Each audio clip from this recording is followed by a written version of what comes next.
बरसात में जमी हुई रोशनी। नमस्ते मेरे प्यारे दोस्त, स्वागत है। बरसात का तीसरा दिन था। पहाड़ी गांव घाटीपुर पर आसमान जैसे बैठ गया था। घरों की छतों पर बर्फीली बूंदें टिक टिक कर गिरती और फिर बिखर जाती। ठंडी हवा इतनी तेज थी कि चूल्हे का धुआं भी घर के अंदर टिक नहीं पाता था। रमा खिड़की के पास बैठी थी। उसकी उंगलियां पुराने ऊन के गोले में उलझी हुई थी। बाहर के अंधेरे में गली के दूसरे छोर पर सिर्फ लालटेन की एक धुंधली लौ हिल रही थी। शायद बूढ़े गजानन काका की होगी, जो हर सुबह अपनी बकरियों को देखने जाते थे, चाहे मौसम जैसा भी हो। रमा ने रजाई में दुबकी अपनी माँ मंगला देवी की ओर देखा। उनकी सांसों की आवाज़ अब धीमी पड़ रही थी। सर्दी ने जैसे उनके शरीर को भीतर से पत्थर बना दिया था। अम्मा, थोड़ा सूप पी लीजिए। रमा ने मिट्टी के बर्तन से भाप उठती कटोरी आगे बढ़ाई। मंगला देवी ने आंखें खोली, मुस्कुराने की कोशिश की, पर होंठ सख्त थे। बिटिया, लकड़ियां बचाकर रखना, रात लंबी होगी। रमा चुप रही। लकड़ियां बचाने का सवाल नहीं था, लकड़ियां बची ही नहीं थी। बारिश ने सब कुछ भिगो दिया था। आंगन में रखे सूखे टहनियों के ढेर अब कीचड़ में डूब चुके थे। वो बाहर निकली, बरामदे की छत से बूंदें गिर रही थी, धीरे पर लगातार, जैसे आसमान की सांसें थम नहीं रही हों। पास ही उसका छोटा भाई गोपाल मिट्टी के बर्तन में हाथ डालकर पानी निकालने की कोशिश कर रहा था। दीदी, ये बारिश कब रुकेगी? उसकी आवाज़ में सर्दी की झंझनाहट थी। जब सूरज जीत जाएगा, रमा ने कहा, पर आज तो लगता है बादल ही राजा है। गोपाल ने मुस्कुराने की कोशिश की, फिर खांसने लगा। खांसी सूखी थी, पर आवाज़ भारी। रमा के चेहरे पर डर की हल्की परत उतर आई। वो जानती थी, इस ठंड में एक खांसी ही कई रातें निगल सकती है। घर के अंदर धुंध घुस आई थी। लालटेन की लौ नीली पड़ रही थी।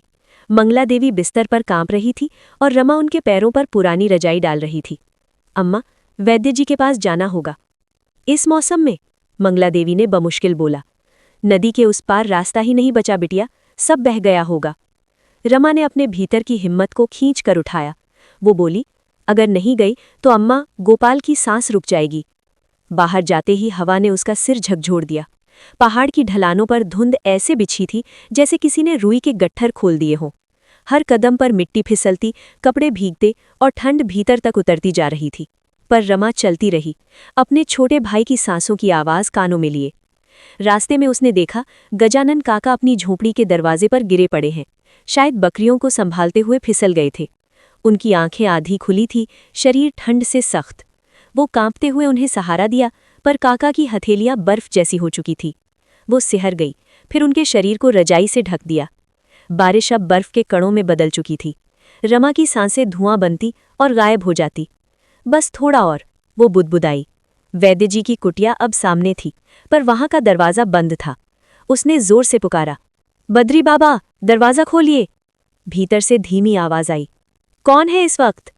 रमा हूं, माँ बीमार है, भाई को बुखार है। बाबा ने दरवाज़ा खोला।